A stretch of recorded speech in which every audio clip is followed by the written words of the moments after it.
let's continue on here. So the Bitcoin bottom signal that preceded a 1900% rally flashes again. So it's not all doom and gloom. Bitcoin's short-term holder stress metric has fallen to lows not seen since 2018, suggesting that the market has capitulated and possibly bottomed. Now, I was listening to a podcast with Mike Novogratz from Galaxy Digital, and he had said he thinks that personally the bottom was in at 60K. He reserves the right to be wrong. But to be fair, I think that he had called the last, I feel like it was in 2021.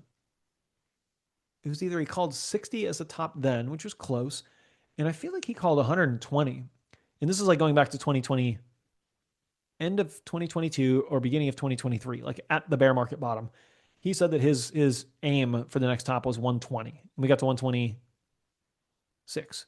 So that's pretty damn close. Mine was 130. I thought, I called it at the last bottom. I said, I think that the next one, 130 would be a conservative target. We didn't even hit that. So any case, Bitcoin is mirroring a 1900% rally setup from 2018. Doesn't mean that we would do 1900. It just means the last time this happened, we had a big run. So the short-term holder Bollinger Band metric shows the oscillator falling into its deepest oversold territory in nearly 8 years.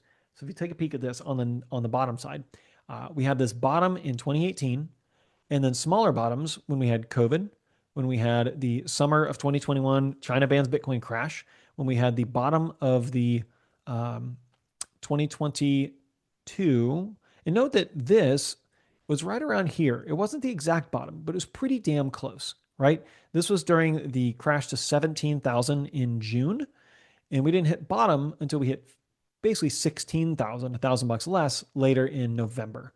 So this means that we could be, again, within that generational buying opportunity.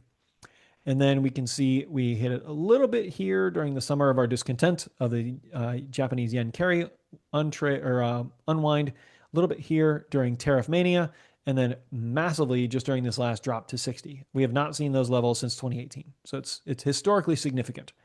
So the indicator applies Bollinger Bands to the gap between Bitcoin's spot price and the average cost basis of short-term holders, meaning those who've held Bitcoin for less than 6 months, defined as while it's holding less than 155 days. When the oscillator pierces the lower statistical band, it signals that Bitcoin is trading significantly below what recent buyers paid, beyond normal historic volatility. Historically, this signal is aligned with macro bottoms. A similar oversold print appeared in late 2018 and preceded a roughly 150% rally within a year and 1900% Bitcoin increase in 3 years. So check this out. Same thing. So the bottom at $3,000 was last hit, and then we just had this massive rally, and now here we are, roughly, not quite the same, not even that much, but pretty damn close. The closest we've been, which is now, right at the 60K level when we hit that. Not bad, for a 20x increase in price over those 8 years. It also flashed ahead of the November 2022 bottom, which preceded a 700% rally to a record high near 126. These metrics hint at seller exhaustion, aligning with the bottom outlook of multiple analysts. The Bitcoin may rebound by the end of the March of this month. We'll see. Wells Fargo also has a near-term liquidity tailwind, or sees a near-term liquidity tailwind building for Bitcoin. Wells Fargo strategist Osung Kwan said larger than usual U.S. tax refunds in 2026 could revive the so-called YOLO trade, with as much as $150 billion potentially flowing into equities and Bitcoin by the end of March if we get big giant tax refunds. So we'll see. Now, Morgan Stanley and other top holders add to Bitmine exposure amid sell-off. So Bitmine is the largest Ethereum treasury company. And so it's interesting that Ethereum is just getting its ass kicked. But these guys are ramping up the amount of, look at this. ETH is back to like prices last May. It's pretty wild to see. In fact, historically speaking, ETH is now back to prices originally seen back in 2021 in February, which is wild. So it's interesting to see some of the monster people adding to the biggest Ethereum treasury company there is. So check this out. Morgan Stanley, the top reported holder, increased its position by about 26%. That's sizable, up to more than 12.1 million shares valued at $331 million at quarter end. So these guys are really essentially by proxy stacking ETH. ARK Investment Management, the second largest holder, increased its stake by 27%. So these guys are buying the dip. So these institutions are not selling; they are buying. At least these particular ones. So it's pretty interesting to see that in their quarterly filings. So BlackRock increased its holdings by 166%. Holy hell! Goldman Sachs by 588%.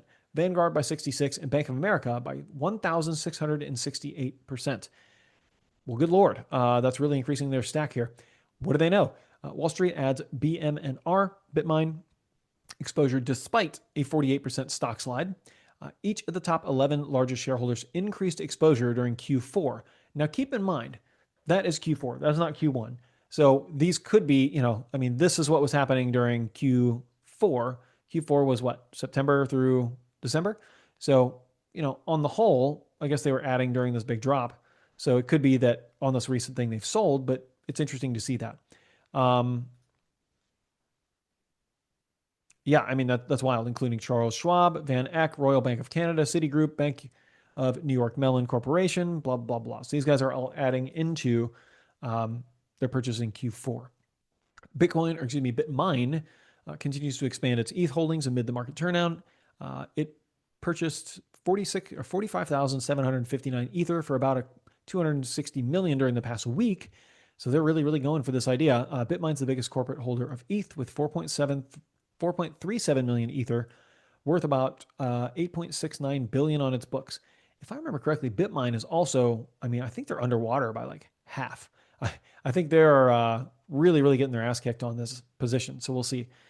Now, the last thing I have, a couple things for you, is I've been hammering this ever since Trueflation came out in, I think it was 2020, 2021. I can't remember which year this came out, but it's becoming a real problem for the US government in that the BLS metrics are just abysmally terrible and so far behind compared to the Trueflation metrics. Trueflation is now at 0.92%. We are under half of the Fed's mandate for inflation.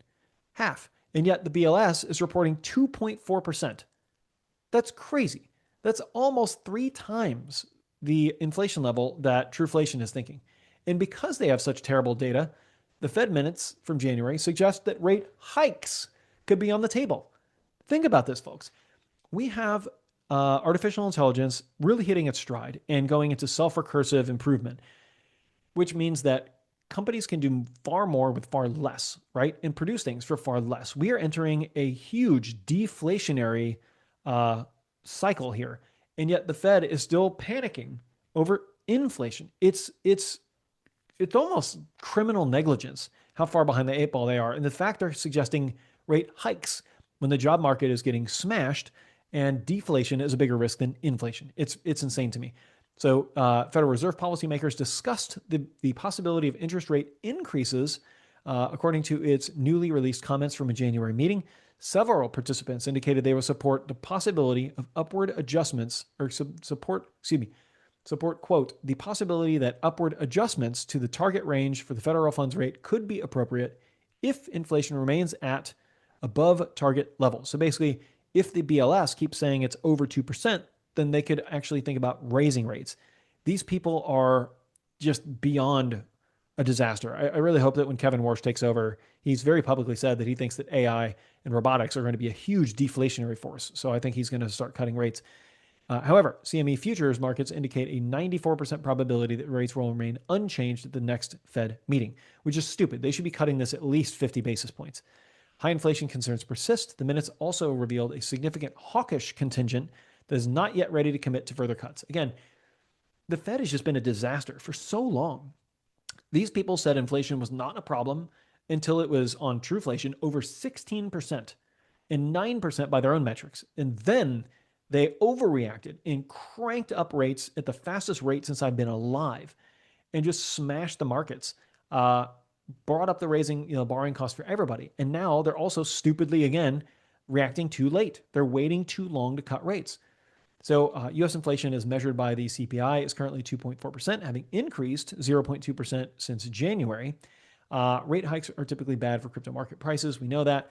But I think that Pomp nailed it best here. The private market doesn't believe government economic data anymore. So it's more of a matter of when. I know the Fed is not, technically speaking, part of the U.S. government. They're supposed to be independent. I would lump them in with the same group, though, in that Mark Hackett pointed out yesterday that Truflation has a 97% correlation to CPI with a 1 month lag. In layman's terms, Truflation is a crystal ball into what CPI is going to say a few months later. The fact that correlation between the two is 97% should be compelling enough for people to start paying attention. But add in the fact that Truflation tells you weeks in advance, and it's a no-brainer to merely watch Truflation and completely ignore CPI at this point. I would disagree on one point here, only that for accuracy, absolutely right. But when the people, the dummies who are making actual Fed policy are not paying attention to this, and when they're actually looking at old, outdated data, that's dangerous. Excuse me. So Bloomberg's new AI feature summarized it well by writing the forecast, model forecast CPI year over year will decline to approximately 0.9% to 1.3% by March 2026 and continue falling towards 1 to 1.5% in April, representing a significant disinflationary trend. This forecast stands in stark contrast with the consensus Q1 2026 estimate of 2.59%, suggesting a divergence of approximately, this is getting really, really technical here, I'll skip it. However, let's talk about this. It's not just Truflation. Yesterday, the Federal Reserve put out a paper titled Kalshi in the Rise of Macro Markets. This is pretty interesting. So the prediction desk summarized the paper with the following points. Note, Pomp in 2 instances here is using AI to do some newsletter writing, which I think is totally fair, but that just saved him God knows how much time or, intern time. Kalshi has correctly predicted every single Fed interest rate decision the day before the meeting since 2022. Fed funds futures, the tool Wall Street has relied upon for decades, performed worse than Kalshi with a statistical significance. Kalshi outperformed the Bloomberg survey of professional economists on inflation forecasts. And remember, when it says Kalshi, it also means, what's the word? Polymarket, but Polymarket's not yet regulated in the US. So they're just saying Kalshi, which is. The paper calls Kalshi the most mature and comprehensive prediction market for economic forecasting. Polymarket gets one line about operating in a legal gray area, which is why it doesn't really come up. Kalshi is the only market that shows you the full range of possible outcomes for GDP, inflation, unemployment, and payrolls. The research plan to publish Kalshi's distributional data daily on a public website called econfutures.com for policymakers and researchers. Hopefully they start following this instead of their BLS data, which is terrible. The paper positions Kalshi's CFTC designation and market making from, I don't know how to pronounce that, as structural advantages over competitors. Retail access through Robinhood and Webull is framed as a feature, giving the Fed a window into how everyday investors view the economy. My big takeaway here, again, this is Pomp, from these 2 revelations is simple. The private sector no longer trusts the government data, but rather than complain about it, they are now directly competing. It's now just a matter of time before all large capital pools stop listening to the BLS and start paying attention to the private market solutions. And so the fact that, again, we have the Fed talking about rate hikes when this has collapsed utterly, they still think we're here. And we're here. It's remarkable. The staggering idiocy of these people is, and I don't know if it's the idiocy, maybe that's being unfair. Maybe they're not legally allowed to look at Truflation. They are forced to look at BLS. So hopefully we can change that to where they can look at actual prediction markets, which are far better. They're just still operating in a bygone time. Anyway, the last thing I've got for you here, a couple more, and then we'll be done a little early today because Brett is traveling. The U.S. Clarity Act to pass hopefully by April. I'm disappointed because this keeps dragging out. And it's because the banks just keep fighting it. They are fighting tooth and nail because it's an existential threat to them. If a competitor can offer better interest, then they're in big trouble, right? And they should be in big trouble because they haven't innovated in 50 years. The best they've innovated is Zelle, which is still a crap app. Anyway, odds of the U.S. Clarity Act passing in 2026 briefly spiked to 90% on Polymarket amid an optimistic comment from U.S. Senator Bernie Moreno. It's since dropped down a little bit further since then.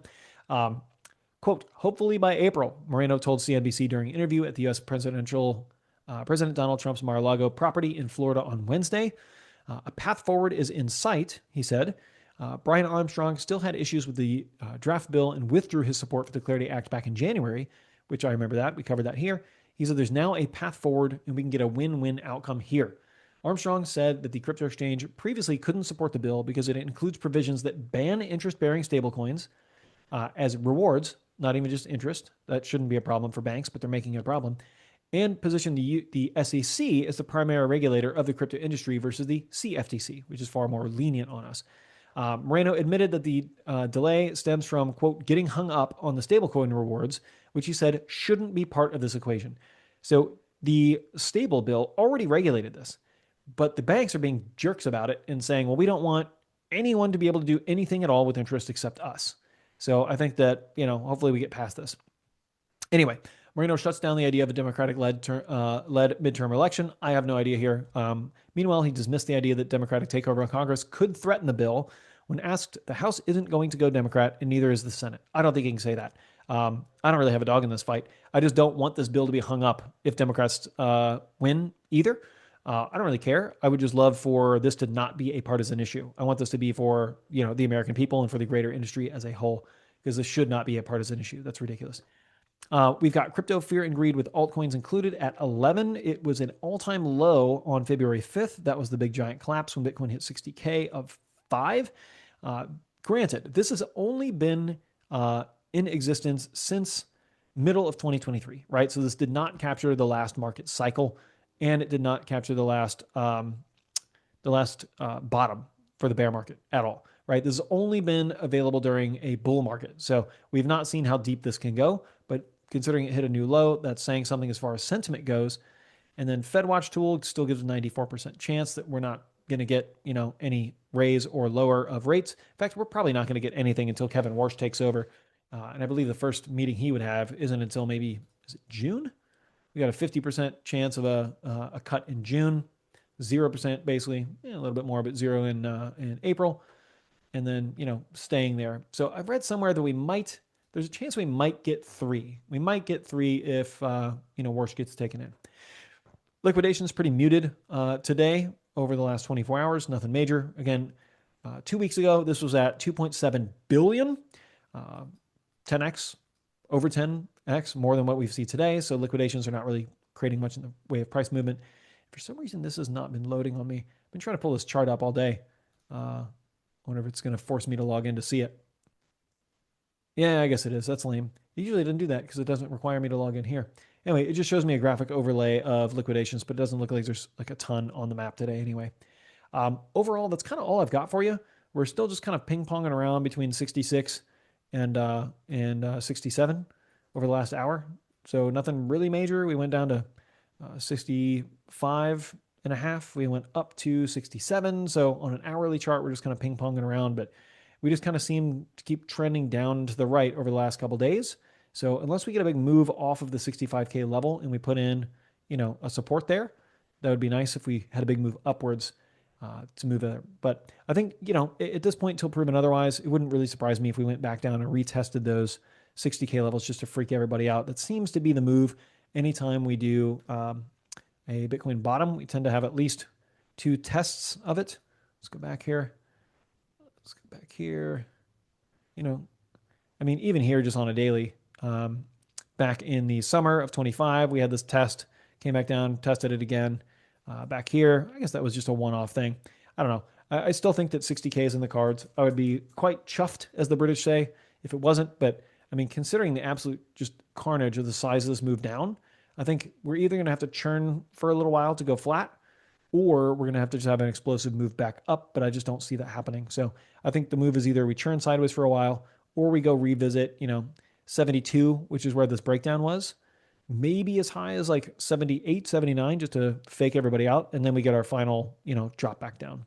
So until proven otherwise, I still think we're, squarely in bear market territory. And, I don't know if this time's different. It's really impossible to say. You can't really read the tea leaves in advance. But it's just gonna depend. It has been interesting to even see gold is trying to make a push, but silver has been underperforming compared to where it was. Granted, it's only back to prices not seen since January. I would definitely take that with Bitcoin, but that huge liquidation on silver was interesting to see. It'd be interesting to see that pull back up. Copper's been churning around, palladium churning around, platinum churning around. They're all kind of following each other. S&P seems to be kind of losing steam here. We can see this arc. We've kind of gone flat really over the last couple months since December. We have hit new highs, but we're still, generally speaking, up towards new highs. On the S&P, on NASDAQ, Dixie is still low, still trying to hold that channel that's been a multi-year channel. In fact, we can take a peek at that. Dixie is still up and to the right, generally speaking. Not a whole lot else to report. I mean, the total market cap of all of crypto is, of course, taken a big nosedive since the October high. We're now back down to levels really seen in November. And from a crypto market cap overall, we're down to like levels back in like the top of 2021, essentially, near it. Not the end, but the beginning first half run. So not really a lot to report. Everything else is in the red for the most part. Not much else to say. We're just kind of still in wait and see mode for now. So my voice is getting a little gravelly. I'm going to go and drink some hot tea. And that's all I've got for you for now. I would just say that, I still think 50K is in the cards, but a little rebound would make sense after just seeing this much of a huge move down. I mean, we had this huge move down right here. We got a little bit of a move back up, 20% run, and then another leg down. It would just surprise me to see this just keep falling without some kind of at least relief bounce, even if that bounce ends up being a fake out. So I'll leave you guys to that. Brett should be back here next week since he was traveling today. And thank you guys for joining me. I appreciate you guys. Have a good weekend. Enjoy your Thursday. And we'll keep you up to date on anything happening over the weekend in the Signal chat. All right, everybody. Thanks again. And I'll talk to you soon. See you guys.